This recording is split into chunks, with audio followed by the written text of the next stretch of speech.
Hi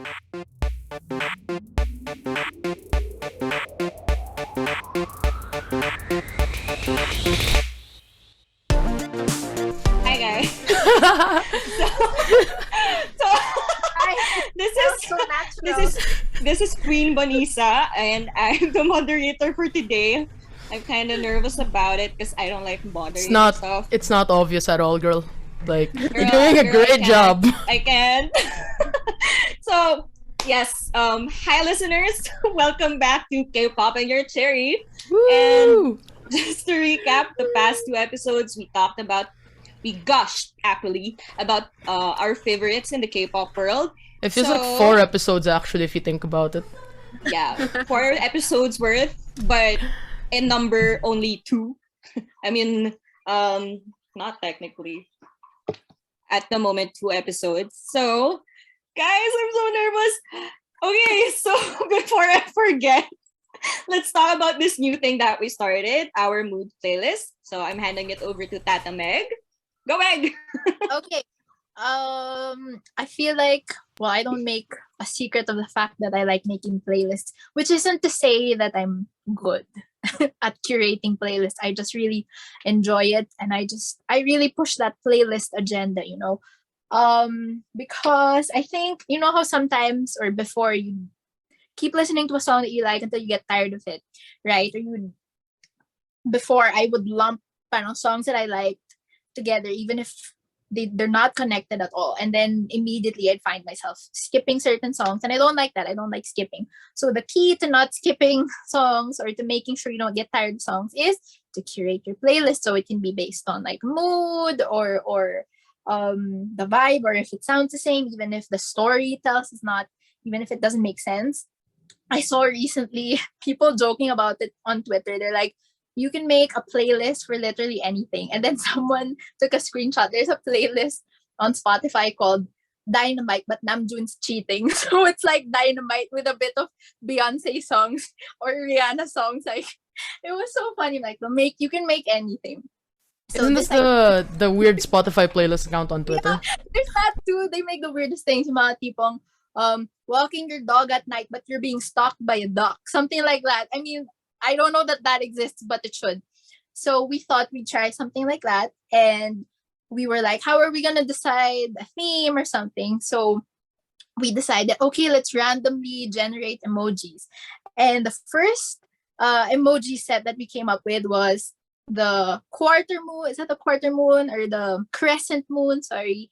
And a badminton racket and then the shuttlecock. So we're like, okay, night games. I don't know.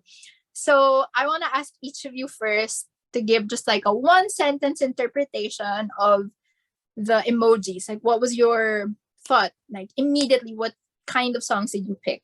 How about Bon first? Because yours were the most. They were the most challenging to make. Okay, I'm sorry for challenging you, but No, at I like first, I was thinking of like a seductive kind of vibe to it.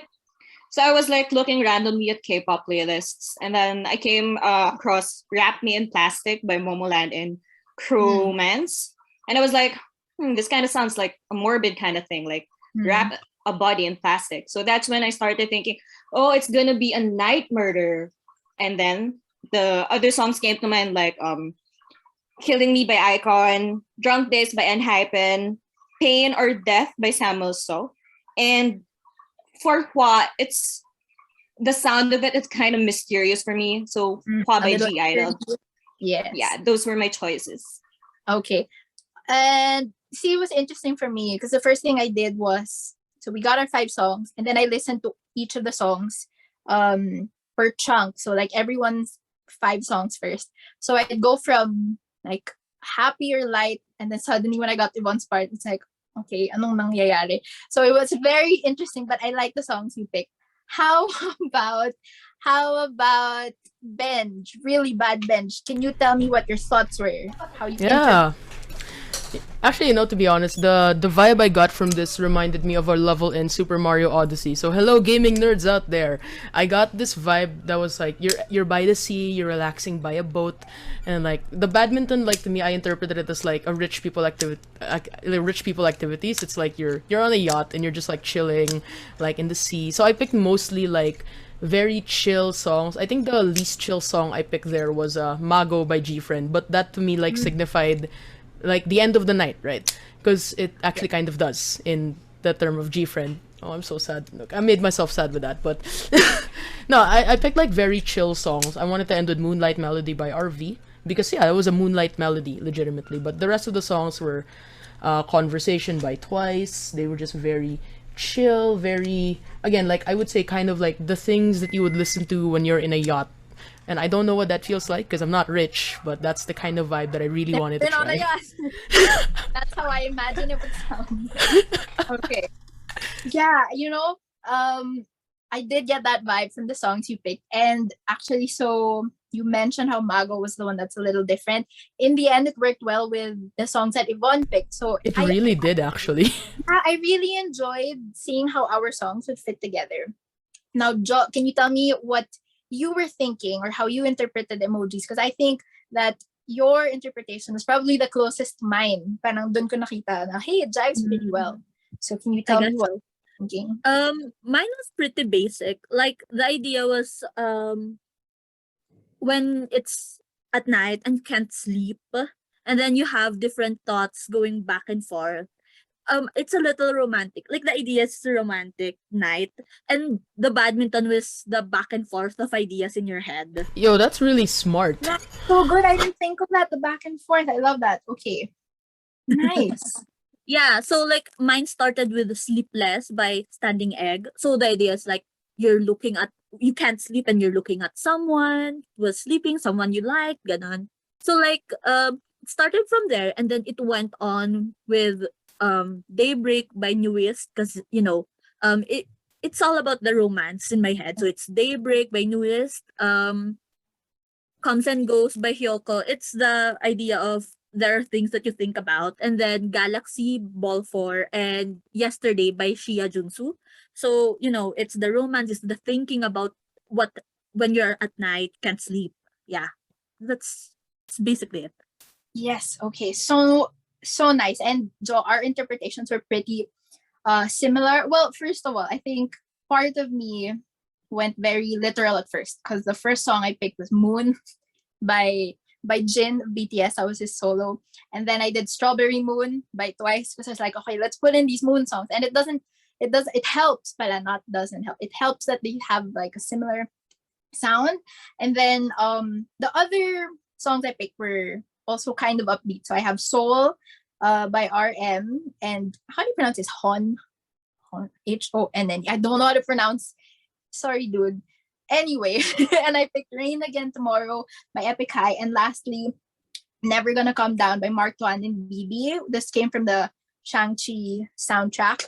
So it was nice at first when I was listening to everybody's songs and I had like a list, I had notes, I was writing down, okay, this song can go here, da da da da da.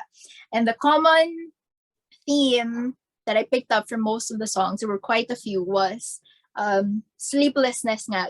Yours and mine had a lot of that, unable to sleep. And love, of course, you're like falling in love or feelings and stuff like that. And then those things, the sleeplessness and then the love, got me thinking of, have you guys watched Sleepless, the 2015 indie Filipino film? It's starring Liza De Castro. And let me see who directed this. Anyway, I watched that maybe 2015, 2016. I was lucky enough to watch it in UP, and then there's like a Q&A after with the writer and the director. It was really, really good. Starring Liza De Castro and Dominic Rocco. Yeah. So parang the theme of the movie, without giving away too much, is they're two insomniacs living in the city and then they find each other. It's not quite a love story. Without spoiling too much, that's all I'll say. So that's kind of what I started building the playlist around. So that's why I started with Soul by RM, because it's really just about soul. It's like really just an ode to soul. It's like, okay, that's how I will introduced the setting. And then I went into Rain Again Tomorrow by Epic High, because that came from their album Sleepless, which is all about being unable to sleep. And then by the way, the transitions of like the stages in the playlist, it's not super smooth, but I feel like you can think of it as chapters, like when you're just jumping or switching through chapters. And then after that, setting the scene of being sleepless, of being in the city, I jumped into, it's a whole chunk of love songs, or of discovering love. So you have the first few siguro like early stages, having a crush. You've got Strawberry Moon by Twice, you've got Never Gonna Come Down and Conversation by Twice. So a lot of, okay, will they, won't they, or parang, okay, it's about time to admit feelings, stuff like that.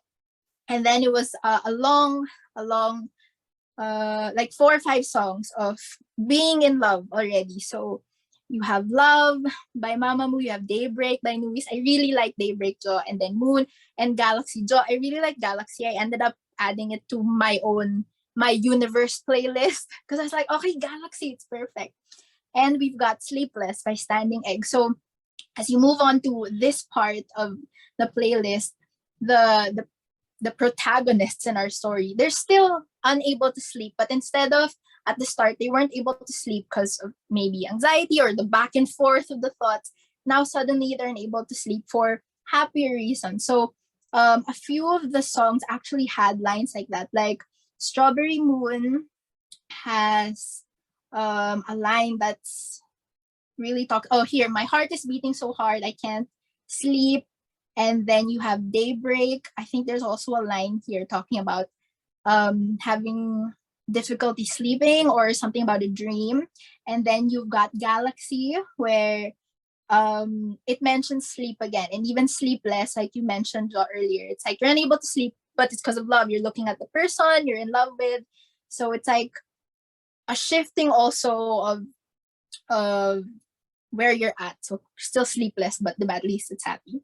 And then I went with Comes and Goes. Jo, you were mentioning this is about like thoughts, diba? And then I kind of looked into the lyrics, and what I got from the lyrics a bit is like kind of looking back to a time in the past. I think it's more connected childhood, right? But then I tried thinking about how it would fit into this story, into this narrative. I was like, okay, maybe you're looking into the past before the person found their significant other, kind of reminiscing. And this is when Yvonne's songs finally came into the dark part of this love story. So I started with Drunk Days by Enhypen, and I watched the music videos. Sabi ko, oh my gosh, dark pala nito. Because okay, I'm not gonna spoil that. You guys should watch the music video. But I looked into the lyrics, or like the meaning behind the video, and then what I found said because there's like vampire elements, but the video it's like it's a little graphic also. So if the sight of blood, even fake blood, makes you queasy, maybe don't watch this. But the symbolism for it was more like it's not what you expect. You thought you went into something expecting something different, and it turns out to be darker. So maybe as the people in our narrative are starting to, or I mean, as they're going deeper into their relationship, maybe it's not what they expected. Maybe they're finding out these parts of each other they don't necessarily like. And then I got to Wrap Me in Plastic. So you're right, Yvonne. It's so dark. When I was listening to the lyrics, sabi ko, oh my gosh, bakit ganito yung lyrics nito? Kasi diba, it's got like, what are the lyrics? There's something about I can call you master, stuff like that. It's like, why is there like a possessiveness to it? But somehow it fit with the idea of a relationship going sour. And then I looked up the song. So apparently the original song was released in 2017 by Cromance and Mark Layton. And then it was covered, or I guess Momo landed a new version. And then their music video kind of reworked the concept or made it new. Because if you watch the music video they did, it's an animated girl who depends on like the internet, on social media for validation, to the extent that she misses out on her real life relationship with her significant other. So I was like, okay, that fits into the story. But maybe the people in our story, the people in our playlist, it's not working out anymore, right? So their breakup happens off screen. That's why we suddenly go into Killing Me by Icon, because this one is parang post breakup, and then he's lamenting the breakup, or he's looking back at it, he's not happy.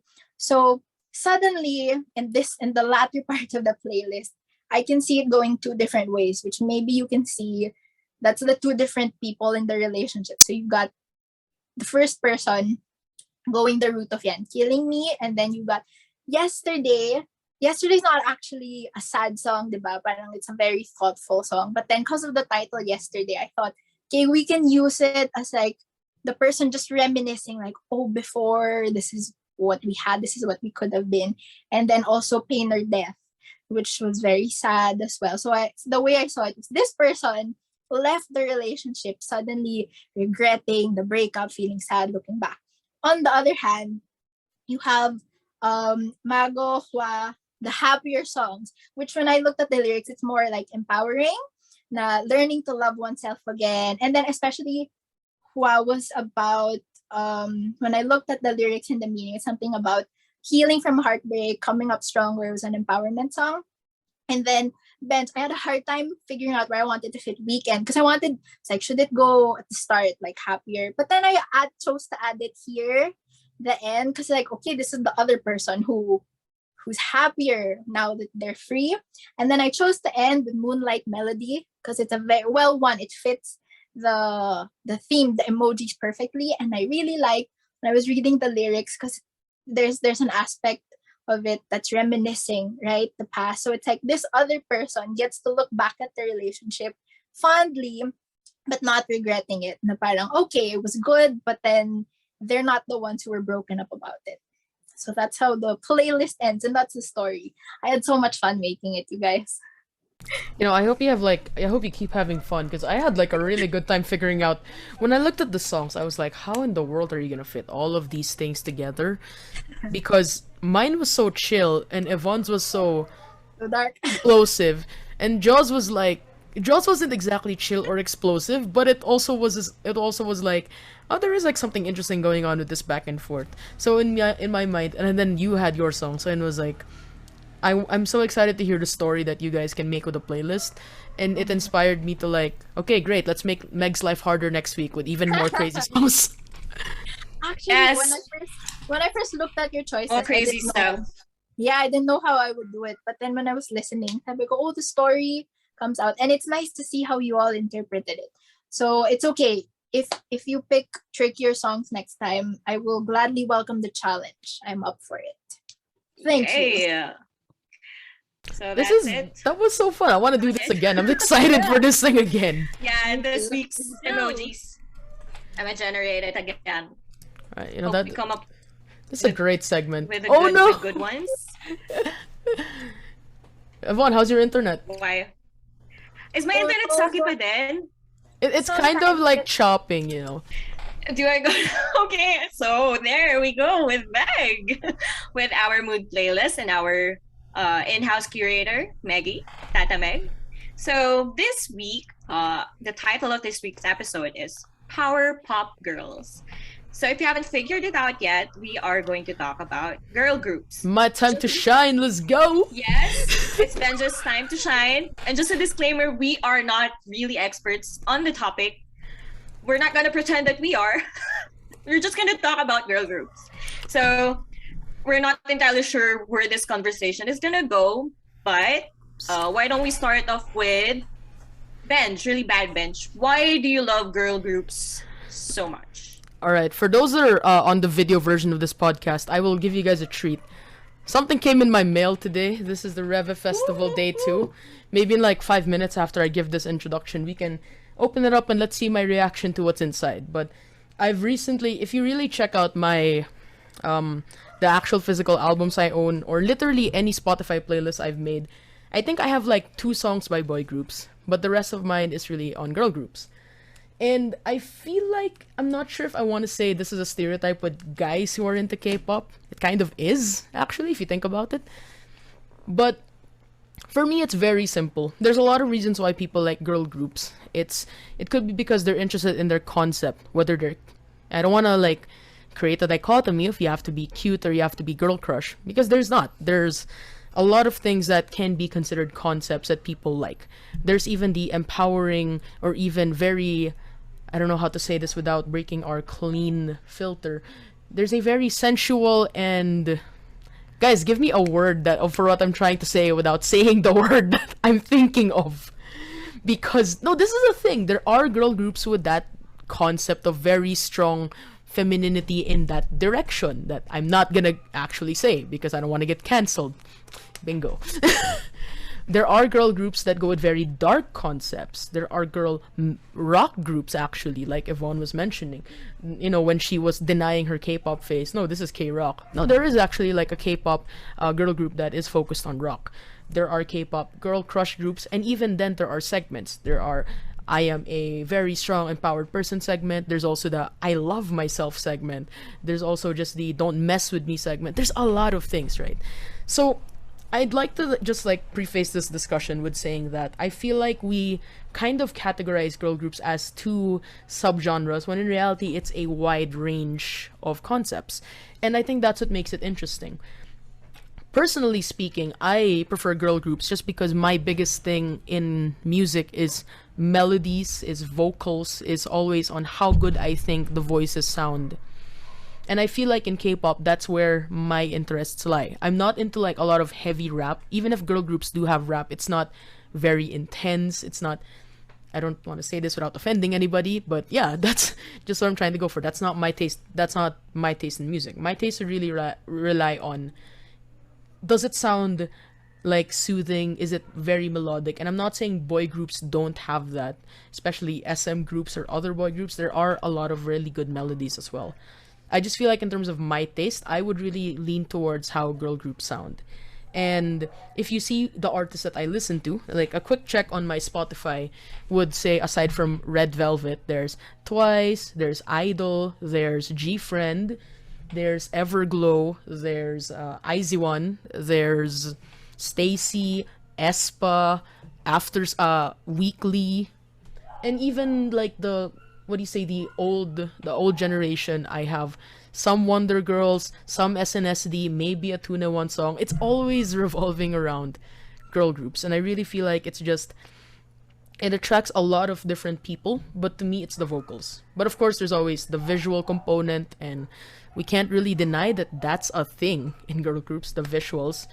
The dances, I think the choreography also kind of differs with a girl group as well. And even within girl groups, you have different styles of choreography. If you think of Twice, if you think of Blackpink, if you think of ITZY, or any other group, or aespa, these kinds of things really do make a huge difference. But in my mind, that's just why I prefer girl groups. Okay, this is coming from someone who actually liked Linkin Park when we were children. You know, I was thinking about this last night. My cousins were over and we were watching music videos. And you know that meme on TikTok that basically goes, how did I go from this to this? To this. It's like, I was really wondering, like, when I was a kid, my favorite artists were Linkin Park, Fall Out Boy, Green Day. When I was a teenager, I branched out into like Metallica, Iron Maiden, things like that, Slayer, Black Sabbath. And then in college, I kind of laid low from like listening to a lot of music. I still went on my rock phase, but when I started becoming an adult and like working, I leaned towards listening to Taylor Swift, Carly Rae Jepsen, Lorde, Lana Del Rey. These were the artists that I actually listened to. And the concert that Katy Perry, yeah, I forgot to mention that. But the artist that I really like loved the most before I ventured into K-pop was Carly Rae. And I feel like that's where I got my entire taste when it comes to K-pop also. The very wide spectrum of both bubblegum but also very ballady songs that you get from Carly Rae. In fact, like I know Meg, we were in the same concert also and we had the time of our lives there, even if we didn't even know each other was there. But yeah, that was the kind of music, right?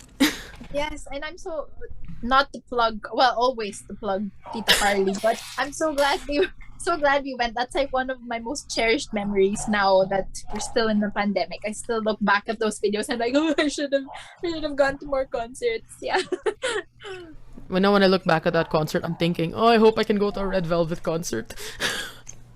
But yeah, it's like Yvonne said, I used to be that guy that was, I don't want to say sad boy, but I mean, come on, we were all like cringy children before, but I used to be that guy who was like, oh, only Linkin Park understands the way that I feel. The music is, and not to diss Linkin Park, I still love them, but like, I feel like my music tastes have really evolved to now me really standing girl groups, and I feel like it's a weird progression, but I'm glad we're here.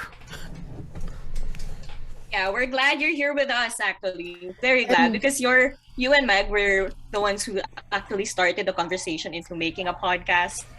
So I'm glad that you transitioned from your sad phase to this phase you are in now. I mean, true. And yeah. speaking of how we decided to make this podcast, it fits the theme for today. Should we tell them how we started? Oh my Yeah, come on. Oh wait, tell us. this is okay. So this is in relation to. Oh my God, we're actually gonna get canceled for this. Oh no. Anyway, No, you can cut it. naman. No, we're not gonna cut this. I feel like it's a nice story to tell, and then we are on the topic of girl groups, especially in So it girl fits, groups. diba? I know, right? Especially with girl groups, I also think that tastes are very different. Also, like my favorite girl groups aren't necessarily a lot of people's favorite girl groups, and like the most popular girl group is actually a group that I don't listen to, or music doesn't particularly speak to me. I know, right? Super shocking. And Bonnice is like, don't you dare talk about my girls that way. I'm afraid of I'm too scared to tell the story now. Should we go for it? Go for it. Okay. Okay, so but yeah, basically, for anybody that doesn't know, as much as I love girl groups, I actually don't listen to Blackpink, and I'm very, very particular about saying the words "don't like" or "don't listen to" simply because I don't want people to attack me. But no, I also feel like this opens a discussion for this is what people have different tastes in, and I don't really think that the music is bad, because no, music is subjective and it's not objectively bad either. And if it speaks to you, then more power to you. I respect your music decisions because I know that my music choices aren't also everyone's cup of tea. But I also recognize that it's really a matter of taste, right? So when there's a really popular song that comes out and it's by a very empowered group or a very small group, it really depends on like how I feel like it should be received. But those are my personal feelings. But the reason this podcast started was that we do have a group chat, right? Like before this group chat, we had like another group chat that was talking about K-pop and stuff on Messenger. And when this particular song came out and everybody was super hyped, in my mind the only thing I could say was the budget was really nice. It had like really good scenes. I'm pretty sure they spent a lot on this, because when I listened to the song, I really did not like it. But I mean, I'm not hating on it and I'm not saying it's a bad song I know per this se. song. I remember It should be that super comment. obvious. No, I'm making it super obvious without being super obvious first. But like, if I'm gonna say the title of the song later. But the reason I didn't like the song wasn't. You know. I mean, I'm not saying I love me, but oh, I'm so sorry. No. Okay.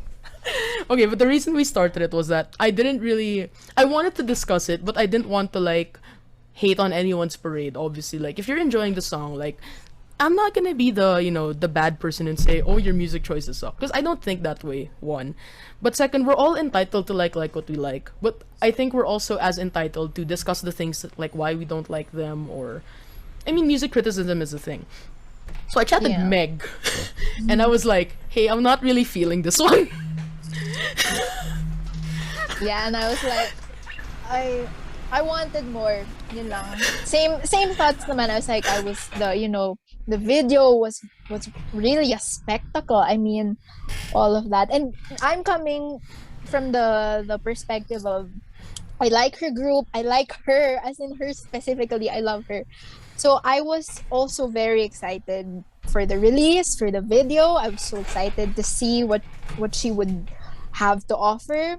So I was coming from there na parang, yun nga, it's like you said, we need to have space to be able to talk as objectively as we can about music without it being assumed like, oh, you're a hater. Like, no, maybe it's just not my thing, ganyan. So that's it. That was all it was. And then Benj and I were like, oh no, but this is how are we gonna? We can just talk to each other because we don't want to rain on anyone's parade. Yeah. And then that kind of snowballed into, We should you know make a what? podcast. Yeah, because it's the making a podcast is the younger millennial version of the elder millennials. Let's start a band. So, Oh my so god, we're that like, is so true. "Diba?" So we're like, let's start a podcast, and then we brought it up, and here we are today. You know, if I'm So, being super honest here, it's that I'm glad that we got it out. We were gonna bring it during our controversial opinions episode, but no, it's perfect because I I think know. it illustrates the point of how tastes differ, even for people that like that that subgenre of music. But before we continue, I'm so sorry, Vaughn. yeah. Like, how do you feel like this podcast only started Then- because of that then song? what are you upset? Well, Sorry. I'm happy it started because of that song. Hey, bad press is good So- press. True. So, well, I realized when we were chatting that you guys weren't really that hyped up about it, but I was happy about it, so whatever. And as I said before, there was I felt like it was lacking in a sense, but I still loved it. So, Yeah. Should we respect each name drop the other's- song? No, no. Shall we not? I'll mention it later. You know what? But Try, guys, listeners, viewers, try to guess what song we're talking about. If you okay, haven't the one who gotten it, guesses it It's gets so obvious. a photo card from me. Wow. Postcard whoa! from me. Wait! If Are you you guess it giving right. are you giving them the photo card from that album? Yes. Whoa! Postcard, there. photo card, whichever one. I mean, if you're in the same group chat with us and you're listening, I feel like you guys know what we were talking about also. Yeah. I remember vividly that comment of yours, wow, the budget must have been really high. I was like, is that all we Like, can talk about? budget The lang ba budget of the masasabi? music video. Because it was super high budget. It looked super nice, and there were so Yeah, it many did. nice transitions. It's like I kind of wish more Yeah. more videos were like this, simply because like SM What a could journey. never. SM with their box, man. Talaga. Yeah, but- wow. But, respect. I do feel kind of hurt, but respect. I mean, we all Yeah. have our own tastes in music. Yeah. Certainly. Yeah. Ooh. I feel like we've all Which- been there. We've all been there, very excited for something, and then when you share it with your friends, like you realize, okay, they're just not as excited as I am. Which is why it's nice to have other people that you can Why be do you as think excited with, we right? made a podcast? Because like Yeah. a lot of our in real life friends are like, wait, what Like, what are you okay. listening to? Noted. So, like, Did we- yeah, nice. Thank you for being honest. Did we distract from the total Do you topic? have I think any it's still questions for me? related. It's tangentially Yeah. related. Okay, sorry. I want to say So- something, but then again, it's not really related, so whatever. Okay, but Go on. Padebe. No, nothing. It's just that I just realized when it comes to taste that we differ. Like how I didn't like BTS, but I realized it wasn't because of their music per se. It was because of their fans. Don't cancel us. But No, it makes But complete yeah, sense. No, it does. It does. it made Actually, me diba? it made me realize that I was criticizing them not because of their music or because of their personalities, but because of their fans. So here I am giving BTS a chance with Megan's playlist. Just plugging there. She has a BTS playlist Wow, on our thank you. Oh, They she has a Spotify. she has a Oh, no, I have it playlist on for mine. everything. Well, She nearly does. everything. I still have to make the That's duck true. one. Just kidding. But Bon, thank you.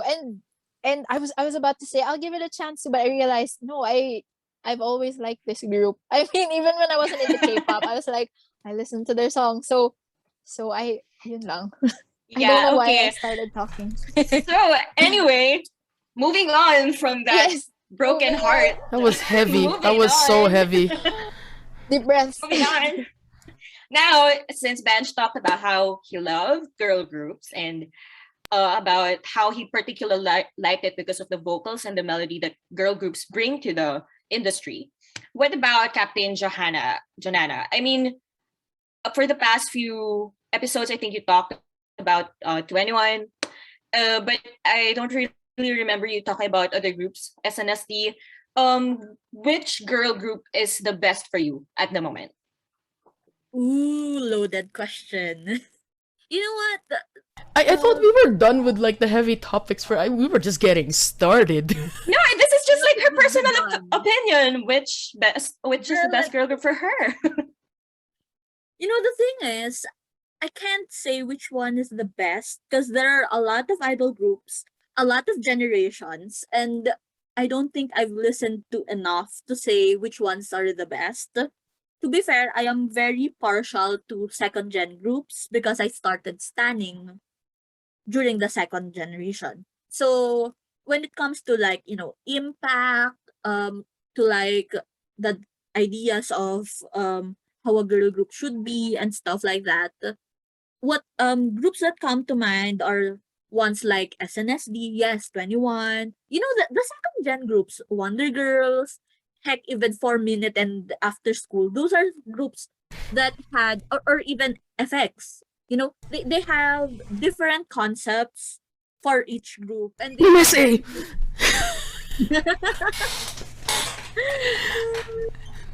yeah, they have this quality to them that's particular to that group during that era. Like when you talk about SNSD, you already have songs that come to mind, or when you talk about like 4 Minute or even 21, you have particular songs that you attach to them. So as opposed to girl groups now, I'm not really sure because there are so many of them. Like after the idol boom, there are so many idol groups that I wish I knew more about.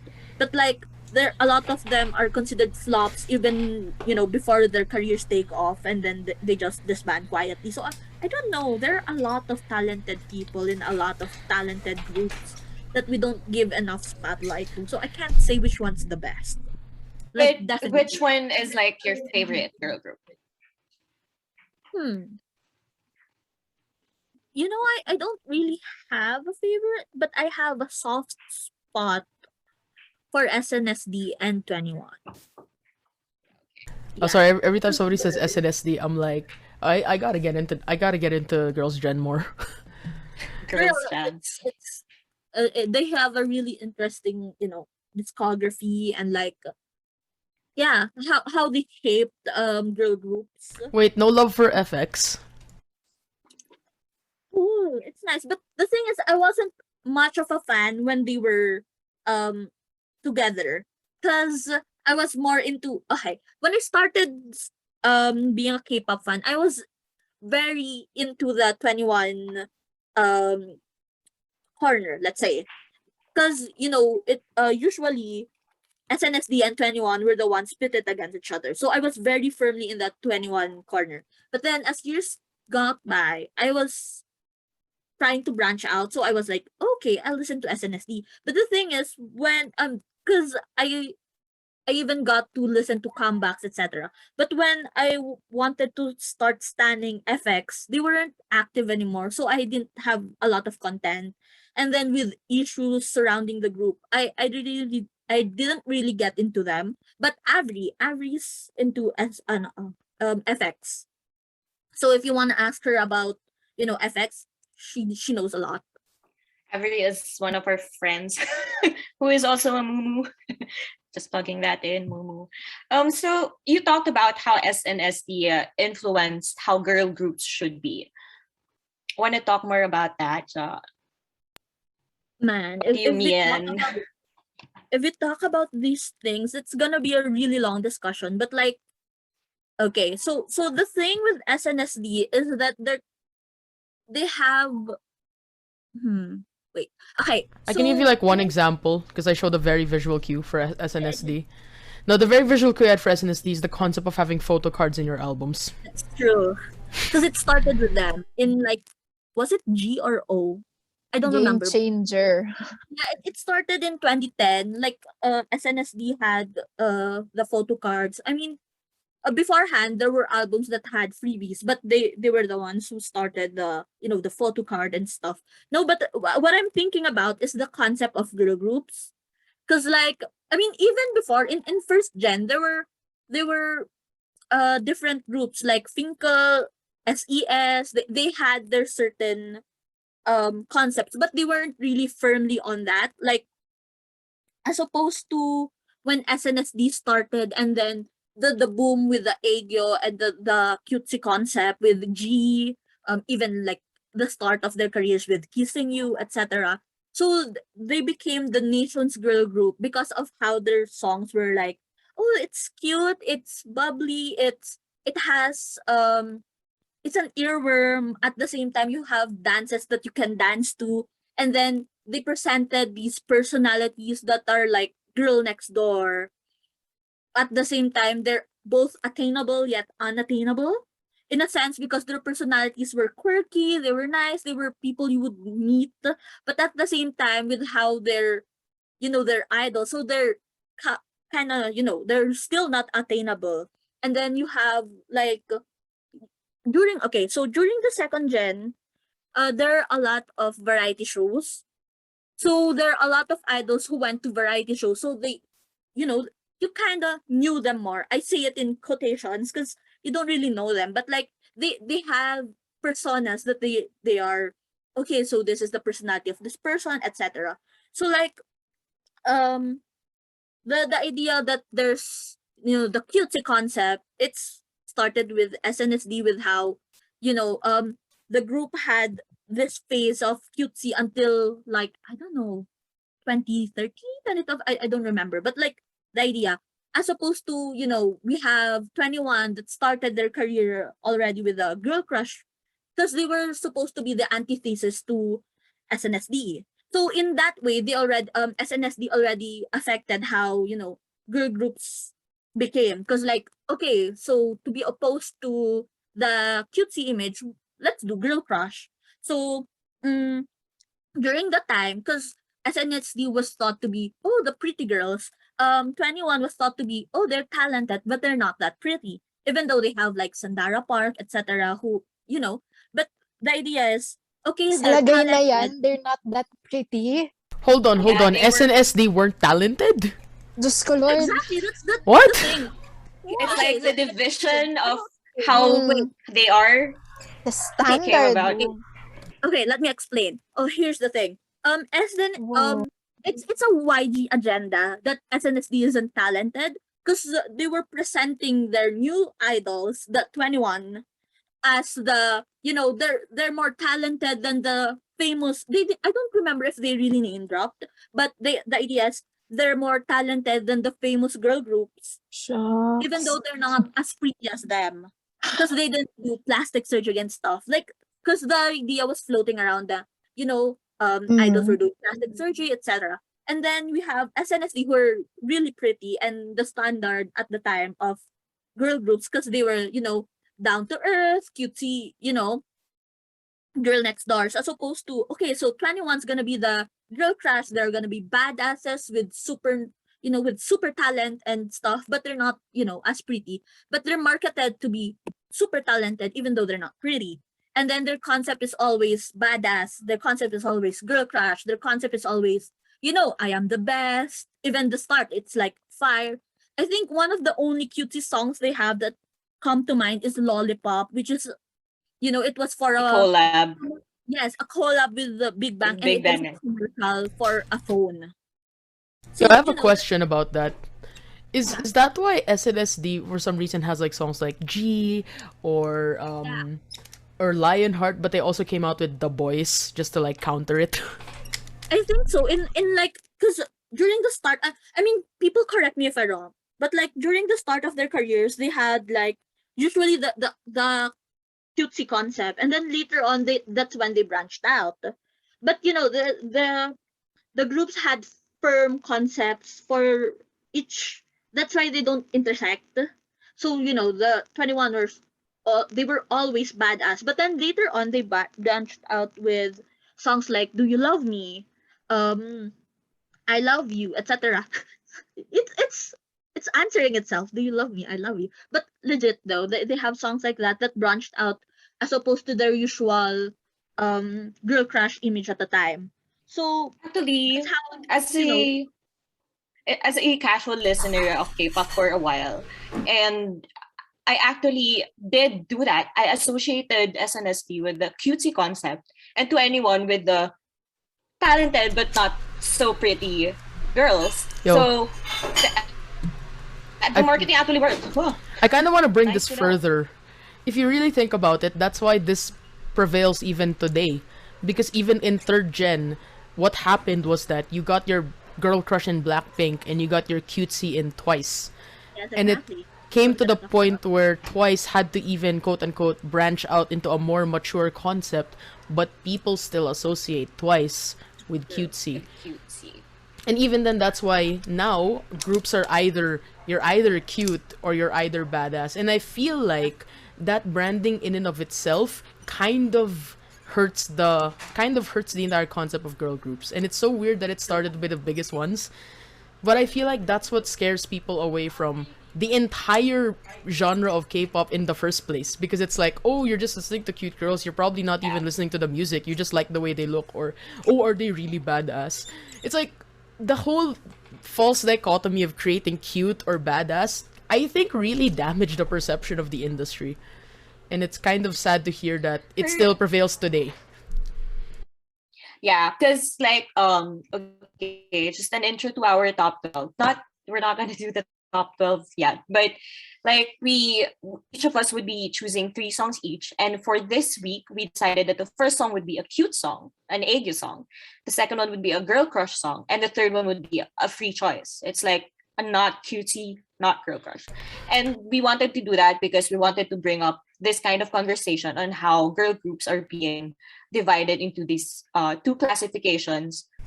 Yeah, so that's how it is right now. Like, I hope to our listeners who are not yet into K-pop that you wouldn't stereotype the music as just the music and the group as just girl crush or just cutesy, just Aegyo, because they do have other kinds of songs. Yeah, like actually, that's it. Kind of, I would kind of fell for that kind of trap where in the bench asked, "Are these girl crushes really badasses in real life?" I kind of thought at first, and then I started watching their videos, and then I realized, no, they're cutesy. They're so different from their image on the stage and their titles tracks. They're so different from that. So like how they're these people, these idols, they don't just do not like cage them in the description of their title tracks, because they do have other songs in their mini albums and albums that I wish you guys would listen to more. So there, Yeah. guys, And- any words? Yeah, for me, I want to hear Meg speak actually on girl group, simply Absolutely. because I have a lot to say, but like I'm the girl group guy. Yeah, I want to hear from the Meg. biggest army in this chat. Yeah, Meg, being a boy stan, Being a what boy do you stan. think about girl groups in general and specifically whatever you wanted to say? Just say it.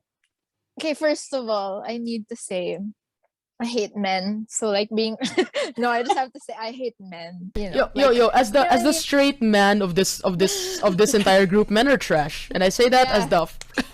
as the Thank you. representative for men. Thank you. See so I hate men. So I don't want you guys to think just because I don't want the listeners to think just because I stand boy groups. Such like, oh man, like no, screw them all. It's not that. Maybe you can cut that. But my point is, I am a girl's girl, 100%. But I guess in terms of listening to music or enjoying music, I've always liked pop, and the pop that I would listen to or that I do listen to even before I got into K-pop are artists who are often criticized by being called too girly, maybe, or like girly girls. People like Taylor Swift, Carly Rae Jepsen, like those are the exact people that I like, or that's the exact kind of music that I enjoy. So in a sense, I guess one would expect that I would stand girl groups hard, right? Or that's where I'd fall into. But it's a much more casual thing for me. Like I listen to, if you guys make playlists, I listen to it, or my friends, I have with other friends, we just dump songs into this one playlist, and most of them just dump girl group songs, and I love the songs. As in, there's a specific mood, like, you know, when I want to feel pumped or happy or bubbly or empowered. Those are what I go to. So in terms of the music, very much a yes for me. I guess if the question is just why I don't go deep into the standing, it's one, the group that I do stand, it's a full-time job to stand them. There's so much content to consume that I barely have time to catch up on BTS things. So it's like it's hard to have time to look into other groups, whether girl groups or boy groups. It's mostly that. But if I'm going into like a more personal thing, I think sometimes it's also, and this is not necessarily a, or maybe it is also a critique of the industry, and not just the K-pop industry, but um and not just music in general, but maybe just celebrity culture in general. It's that, and also a personal me thing is sometimes it gets tricky for me to stand to a deep level other women, because I cannot help but compare myself, especially now with the way that the industry, you know, markets them. They're meant to be, on the one hand, they're meant to seem perfect, right? Literally, they're called idols. So in terms of looks and weight, the way they dress, everything, right? That's supposed to be the standard.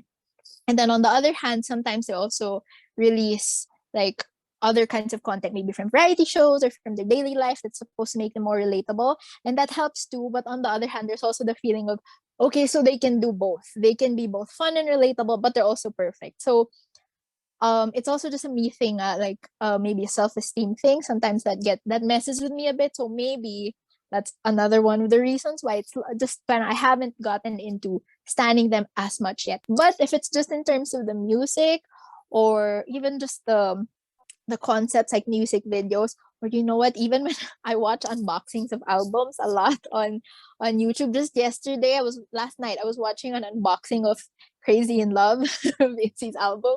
It's like their albums are so cute, and I don't know if maybe it's different for boy groups, maybe the concepts, but I just love there. Look, Benj holding up an album.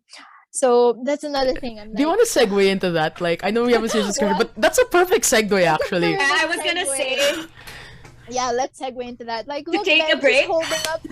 Ben just holding we're gonna up do an an album. unboxing video. So I'd like to see the inclusions, because I mean, you know, Oh my God, we're not that we're not sound. telling you to buy albums if you don't want to.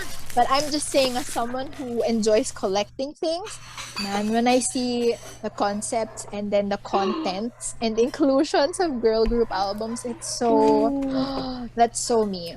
Okay, Ayan let's go. na. Go, go, You know, go, go, okay, go, go, go. there's a perfect talk there. There's a lot to unpack with your statement, and I really want to address it. But you already brought up this thing about Unboxing. content, so we're gonna unbox this Reve Festival Day 2 album. So first of all, what I saw first is this travel kit, and the nice thing about this travel kit is this travel kit has a Polaroid of Yeri. It was kind of cute.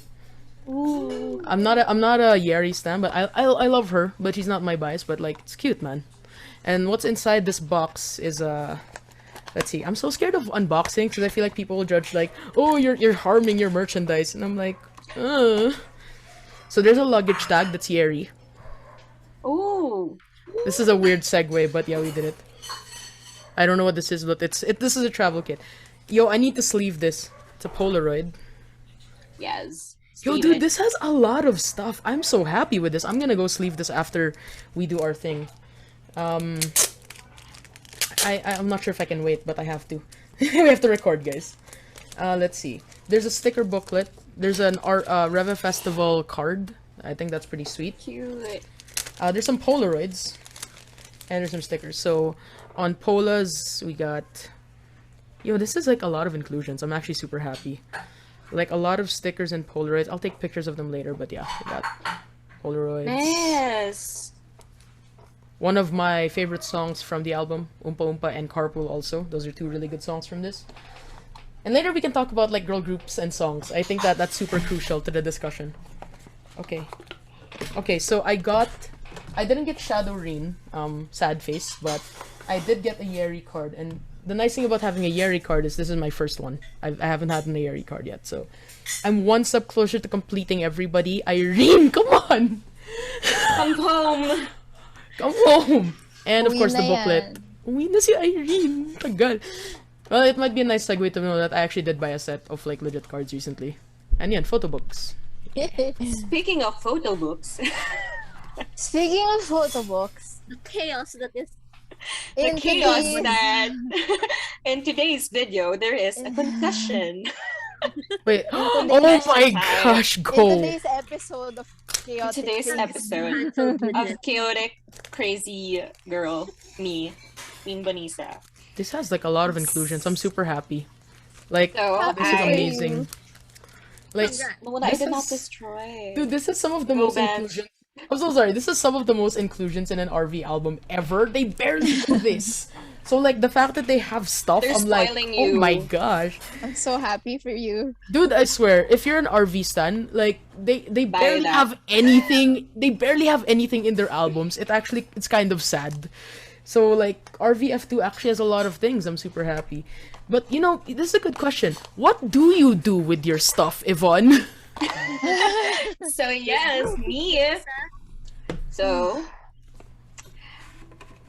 well, I don't think it's wrong, but like the Macnes, like Meg and Benj think it was wrong for me to cut up a Sacrilege! photo book. Not only it again. a Say photo it again book, what I you do. cut 2 photo books. I cut out a picture of IU and I cut out a picture of Lisa.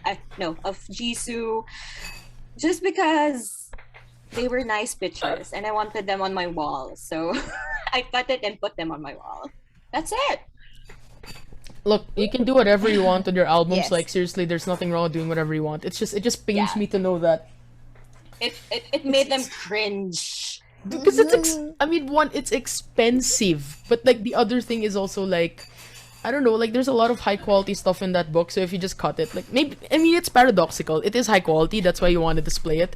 But for me, Yes. it's so high quality that I don't want to mess with it. Yeah. Yeah. I wanted them on my wall. So yeah, Yeah. the wall they go. Yun lang, I guess, yeah. You do you. Because, you know, some Yes. people, I guess to some people, it's ridiculous. Or parang, wow, you go through so much lengths to store and keep these, like, if it's a photo card or something, that you don't get to enjoy them, quote unquote, because you don't see them. So maybe that Yeah. seems like it doesn't make sense to other people. On the other hand, you got other people like, what? You actually hang it on your wall. You don't keep it in, you don't You don't keep put it in a binder. yeah, you don't put it in PVC free sleeves so that the paper doesn't, So, you know what, everyone, you do you. If it's You do you. Do what Yeah. makes you happy, guys. you do you. This It is hurts me but- validating listeners who cut up their photo books. Yeah, it's, I'm in so much pain hearing that. I swear, it's I know, it's so me too, painful I'm like, hearing it's that. Still, I send them photos because it makes them she cringe, did. and that makes it that makes it more fun. That for makes me, her so. happy. Can you believe Yeah. it? Well, since we're but yeah, since we were on that topic, I actually kind of wanted to segue away from unboxings. I actually kind of wanted to touch on this point by Meg on like the perfect perception of girl groups. I feel like as an industry, that is also something that I dislike, even as someone who loves girl groups. And I know it's aside from the very obvious thing is that whenever I want to watch a performance, like you want to watch them perform. But because of like the needed perfection of the industry, that these people will always be perfect, and the merciless, aunties that will just bash anybody for like even so much as making a small mistake, I barely get to see live performances anymore. Like a lot of the shows that I watch for music shows, they barely do lives. Pre-recorded. It's always pre-recorded, Yeah. and I know that they do still kind of sing. But the fact that it has to be perfect, it has to sound like the studio, kind of removes the illusion of it all. It's like the irony is in the search of perfection, it becomes imperfect simply because like that they're not really singing or they're not fully singing at all. And it pains me because especially I listen to them because of their voices, and maybe it's a COVID precautions thing, like they have less people, so they have like less time to train or whatever, or I don't know why recently, but I feel like the fact that everybody has to be perfect means that we're not gonna get so many live performances. And it's kind of weird because that's kind of the appeal. These people can sing and dance at the same time. And I'm not saying it's easy. Obviously, like stability and things like that, these are very difficult things to achieve. And that's why your idols train for upwards to 5, 7, 10 years to perfect the art of looking like an idol and being an idol. It's just because the industry needs to be super perfect, and because the fans will mock you if you don't have a good encore, then they don't even try. Or the labels, the companies don't want them to. Because anybody can just be bashed for, oh, you don't really sing that well. And anybody who's a real fan of any group, like, and this is where I want to disown fans that say, oh, this group can't sing. It's like, well, one, they can sing better than you. But the second thing that I want to say is, the second thing about that is, even if they can't sing well all the time, because obviously they have to memorize the choreography. And dude, like, if you're gonna dance and sing at the same time, hell, talking right now is like giving me a hard time. Can you imagine singing and dancing at full volume? Dancing at the same time. Yeah. I mean, and even then, like, I don't care if they're not perfect, but like the fact that they made this in the first place means that they do deserve to be there. So if you're the type of fan that says, oh, they can't really sing live, I mean, I'm not saying it's not their job to sing live, but like, you're the reason why we don't hear them sing live anymore. You're the reason why a lot of idols have a hard time performing live, because they'll always get criticized for it. And it makes me sad as a fan of girl groups, because I love hearing them sing. And if they can't do that, then it kind of hurts. Well, I had a Can I question in mind. Okay. Yeah, go Joe, go Joe. Go ahead. No, can I just say that that's a perfect segue? Like the idea of a perfect idol is such a good segue to the idea of commodification of idols. Like especially the female idols, because like, bro, that's a perfect segue. Like We say this as we literally unbox an album with like photo cards, which is like the Yeah. physical embodiment of commodification. Yes.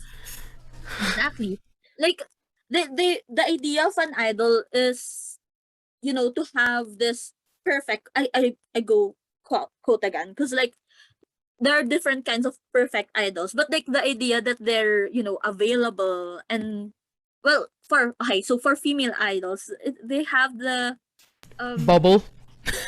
LYSN.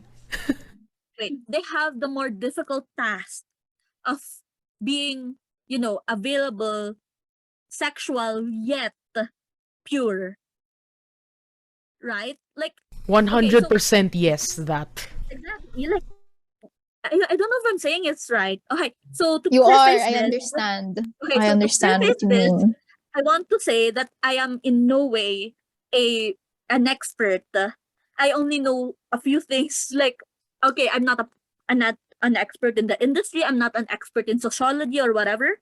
But I just have these ideas in mind, and these are just ideas we have. So they do not represent everyone else's idea. But like the idea of, also, by the way, I have anxiety. So if I rumble and like talk in circles, just let me know. Or, cut it out or just stop listening to me. Either way. No, just Okay. go ahead. Go. Say it. Okay, so you know how idols are supposed to be perfect? What comes to mind is the idea of how femininity is in the K-pop industry. It's like, okay, so with the idols, you have the idea of doing gender. If you guys have heard of it, I'm not sure if I understand it correctly, but the idea of doing gender is that gender is a social construct that that is accomplished through interaction, and like there are expectations that you have to adhere to be known as to be in the femininity side or in the masculinity side. So like the idea of gender is they have to embody something. So like in a lot of the entertainment industries, this is why we have the pretty ones, because they're supposed to embody the ideal of what a woman is supposed to be. So usually our idols, our celebrities are pretty, they're thin, they're slim, they're those things. And then we have the idea of how these idols are seen.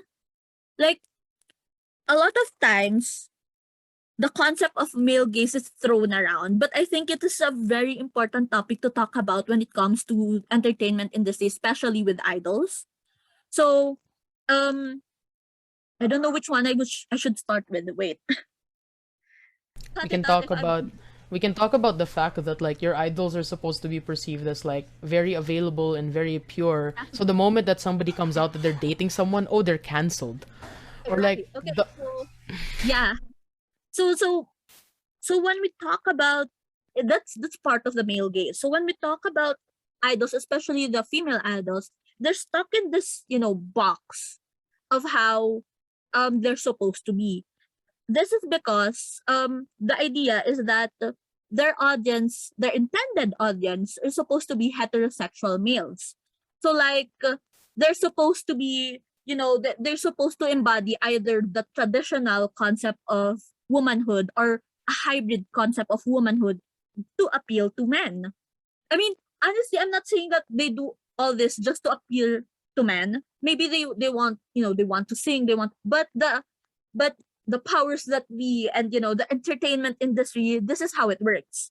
Like the intended audience for example, for an MV or a variety show, usually the visual aspect of it, the idea is the men, they control it. So the men of the audience, thus women are supposed to be thin, they're supposed to be pretty, they're supposed to be docile and submissive and innocent yet sexual at the same time. So it's a complicated thing, and how you're supposed to be a virgin yet, it's weird. So Yo, can I just point out something kind of ironic? I know that the topic is supposed to be like PowerPop Girls, but because of this pervasive, ideology that it is catered towards the way that the world works. The episode about girl groups failed the Bechdel test, guys. Ah, true, I know. Oh, true. that's true. But the thing though is, the Bechdel test is just the bare minimum Yeah, it's that you the you jumping talked off about. point. So like, yes, exactly. So like, if we do not talk about the male gaze, then what are we going to talk about when we talk about femininity in K-pop? True. Jo, can I just so you were talking about how strange it is that they have to be pure but also sensual. It's like there's that trope. Who coined this trope? The born sexy yesterday trope. Yes, exactly. I Mm. was Yes, thinking about that. right.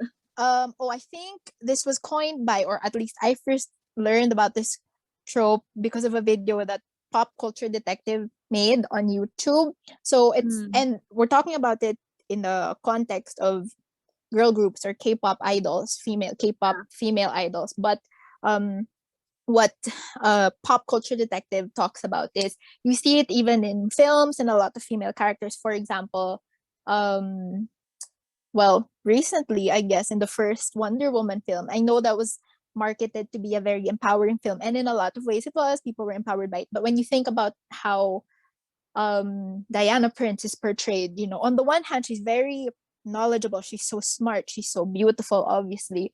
But at the same time, part of her appeal to men, the way that she appeals to the male gaze, is she's so clueless about the world, right? She doesn't know, how does this work? What should I wear? What should I do? So that's parang what that trope is. And I even with my limited knowledge of K-pop, from what you're saying, Joe, I'm starting to see, there's a point to that. On the one hand, they're supposed to look so very conventionally attractive, right? Even their proportions and all of that. But at the same time, they have to embody such an innocence, like, oh, I don't know things, maybe, oh, ganyan. And I'm not saying there's anything wrong with that innocence or with either. If that's who you are, obviously that's fine. But the idea lang na it's being done to cater to a male gaze, that's just, Fact that it's not exactly genuine on their part, yeah, and that or it is maybe actually enforced manufactured on them, by manufactured, the yes. by their labels or their Think of the ultimate irony of like their songs are usually about like relationships and love or crushes, but they're not allowed to actually They're date. not allowed to have Yeah. So like, relationships. Like, and I don't want to be like the delusional fan, right? That says, "Oh no, we have a chance, guys. Come on." First of all, none of us do. They don't even know we exist. So let's drop it. But the second thing is like, do I really trust the credibility of a person that sings this, but they're explicitly not allowed to engage in these activities? It's like, then where's the music coming from? Where's the soul coming from, guys? And I feel True. like this standard that unfortunately we're a part of. And it's like, I love girl groups, but I completely understand if the industry is tainted. Because a lot of industries are. But that's kind of why, for me, through it all, that's still why I stand. Like, despite the fact that this exists, there's still a lot of real talent out there that we should really be standing. There's a lot of real voices, a lot of real dancers, a lot of people. Like, at the end of the day, even if commodification exists, there's still people who had dreams of being idols. There's still very talented people who really do deserve the attention. So despite the fact that this exists, I feel like it's still important to recognize that, you know what? Screw the male gaze. They're here to stay. They're not doing this for you, even if the industry tells them to. And it's kind of an indictment that the fact that the three big industries are actually named after males. And are controlled by male. Oh, okay. Sorry, I had a bad cough. I don't know if anybody heard that. No, I didn't say anything, but yeah, it happens, and it's reflective of I don't want to say a general society, but yeah, a society, but above all else, it's rise above misogyny, rise above all of that, and just recognize that hopefully we can look, I mean, we can't look past it, we can't forget it, but we can still support them without supporting the terrible system that they're a part of. You know, the Yeah, and misogyny, the I patriarchal think we society talked they're about part it the other day, like on the division of ego and girl crush, on how the ego actually is made to cater to men, whereas the girl crush is supposed to cater to women fans. So what's your My take on this, of. Benj? No. Because Okay. we're Joe the first, girl Joe group. first, Joe first. Right? Go, Okay. Jo. So, okay, here's the thing. I mentioned a while ago the idea of doing gender and how, you know, it's a construct on how, you know, interaction and adhering to expectations of, you know, being women, being feminine and whatever. So, I think the idea of girl crush and cutesy both adhere to the idea of doing gender, both adhere to the idea of um the expectations of femininity. The thing though is that the cutesy concept is the more traditional one. And I say traditional because this is how you know, women stand in society as of the moment, which is we have a position, you know, the men, they're supposed to be, you know, they're the ones at the top, and you know, women are subordinate to them in position in society. So the cutesy concept is one that upholds this very blatantly, as you know, these songs are the ones that talk about, you know, the women's appearance, you know, putting on makeup, doing your hair, waiting to be noticed by the man, being yeah, that's the thing, being submissive and docile and waiting to be pursued even though you want, you know, to be with someone and stuff like that. Even though you're interested in someone, you have to wait. That's the idea with the, you know, the lyrics, and then, you know, the cutesy concept, as opposed to girl crush. You know, you say that girl crush is supposed to appeal to women. For me, I mean, maybe yes, but the thing though is it still embodies a type of femininity that how do I say this without offending anyone? They embody a femininity that does not threaten the gender order in society. I say that I say that why? Because girl crush concepts, they have, you know, the confidence, the swag, the, you know, they're supposed to be the empowered, etc. But the thing though is how they're presented in the camera, like how you see them visually, how you, if you listen to their lyrics, they're still talking about their oppa, they're still talking about love and stuff, you know, kill this love, etc. Because they're seen as femme fatales, correct me if that's the correct pronunciation, which essentially, how they're framed essentially neutralizes the idea of the confident, empowered person that they're supposed to be. So what happens is that they don't intrude into the realm of masculinity because they're framed as they're still sexual beings, you know, for the consumption of the male audience, I guess. So, you know, that's my take on it. Either Wanna way, in whichever place in the spectrum the female idols are, they're still being commodified and, you know, for Yeah, the, I think for the pleasure of men. Siguro that's the key. It's not that either concept or that any of the concepts are wrong per se. Because like if that's a reflection of of of women, of people, if you are cutesy, if you're like Bubbles from the Powerpuff Girls, that's fine. There's nothing wrong with that. On the other hand, if you aren't like that, if you're not so into the feelings, the softness and stuff like that, that's also fine and that's valid. So I think what we're trying to get at is that the problem is not the concepts or how they are. It's the fact that it's maybe enforced upon them. They don't have much agency. These aren't, maybe even as far as making the music, making the art, maybe they don't get to have much input in that. It's not their choice what they wear, what they create, what they produce. So, 'di ba? Maybe that's one of the key things. It's like for women maybe in the real world, you can be who you are, it's fine. It's your choice, right? But in this sense, it's like if it's not their choice, that's where the difficulty lies. I mean, the female artists particularly do not have a say on how their music comes about. There's a particular artist who we all think, like fans think, I mean, she sings well in their songs and things, but it's not the vibe. I don't think it's the genre that would have fitted her if she had the chance to choose the music that she would be selling to the world. And I think that's it. They're in this group to adhere to the concept that is given to them. The individuals themselves cannot choose what to portray, what to be, what kind of music they want. They're forced to adhere to this to what sells basically to society, to what would satisfy the fans. At the risk of sounding like I'm mansplaining, I want to preface I don't want to, right? Obviously, like as the guy in this conversation, I really do just want to like build on your points and not like override them, because I feel like that's what the industry does to in general. But I feel like what I really took away from this is subversion to an expectation is still adhering to the expectation. And it's the fact that the subversion exists means that there is still an expectation. You're just not subverting it enough to go against it. You're just like, oh, you're just different from it. But I think the bigger picture for me as part of the problem, and I will willingly admit, we are part of the problem here.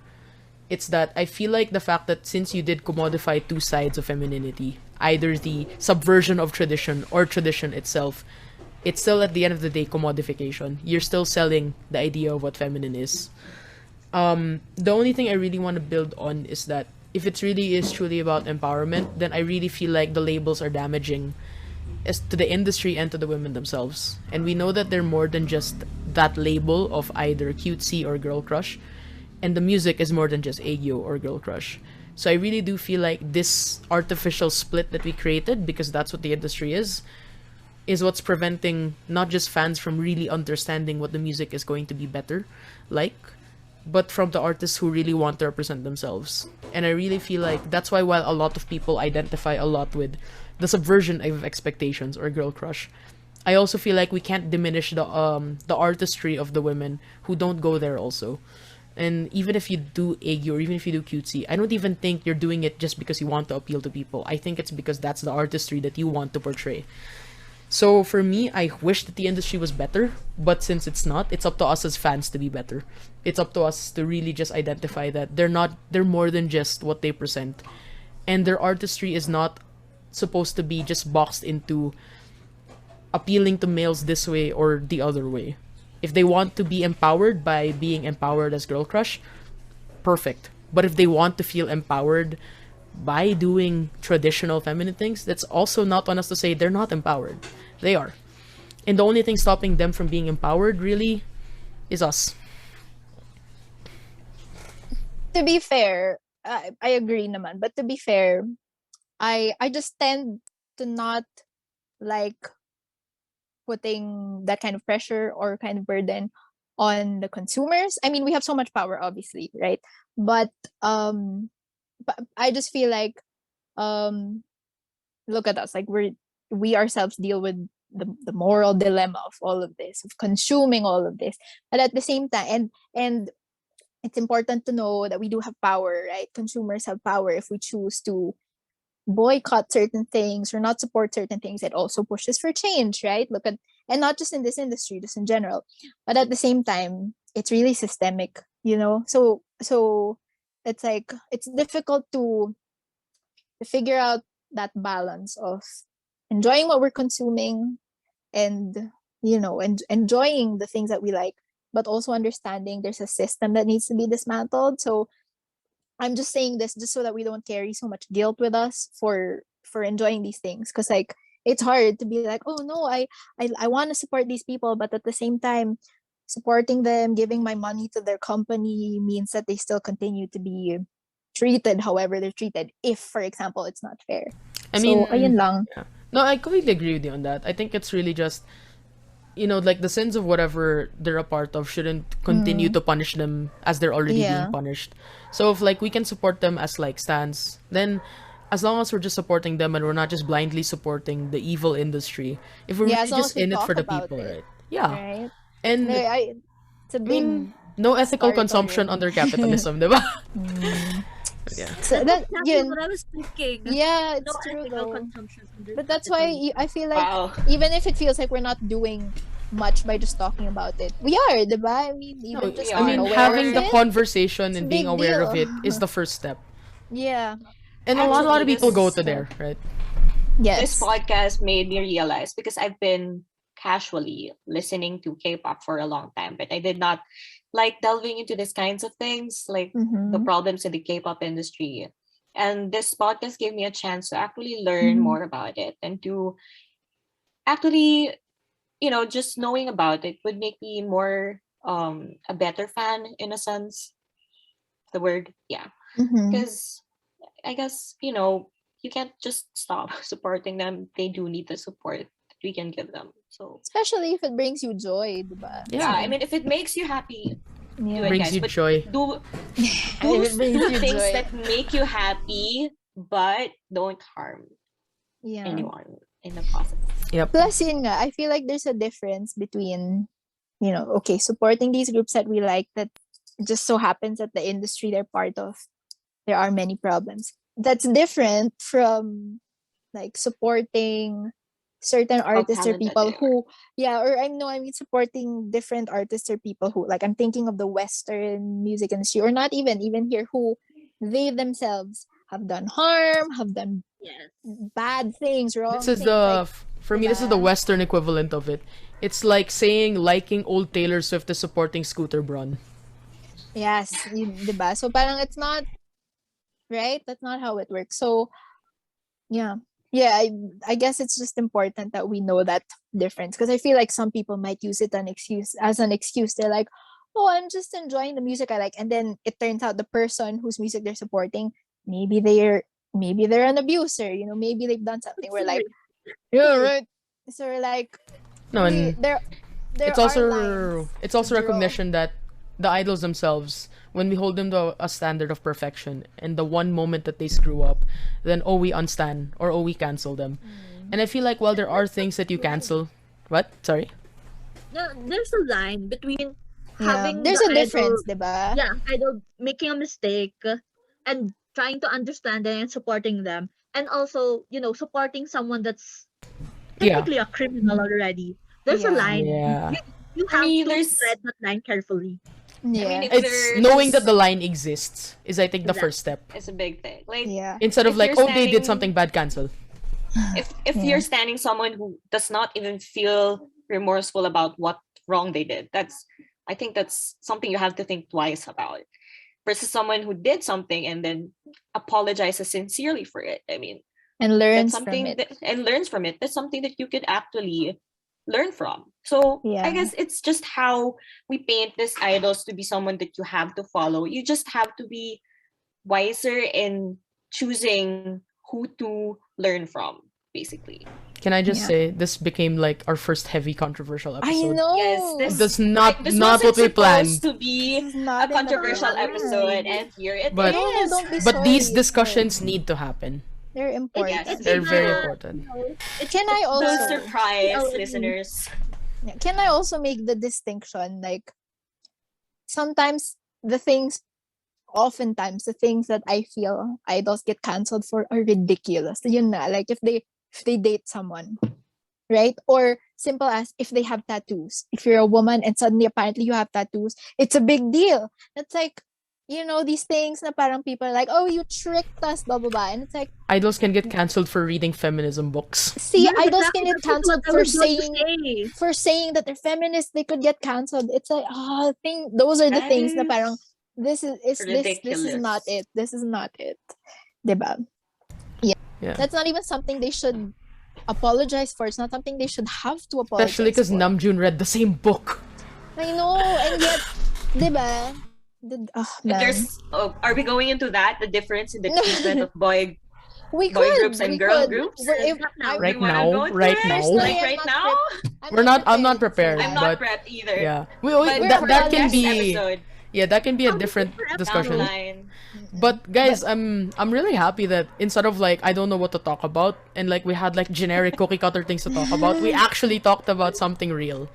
And Yeah, to be fair, this is how our conversations tend to go, Yeah. even when we just meet up and we're over a cup of Yeah. coffee or yeah. something. So if diba? anybody It's- was expecting a very light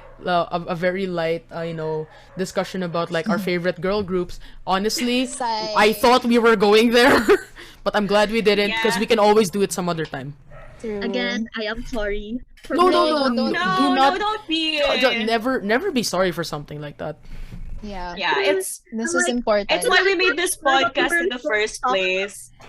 Aside from a safe space to gush about the things that we like about K-pop, we're here to discuss about the deeper things that is I K-pop feel like we'd related. be cancelled because of all this. Eddie cancel us. Go cancel True. us. Yeah, These we're are just things that talking. these are about things these that we things. stand by. Yeah, Like, look. Yes. diba? I'm like, really?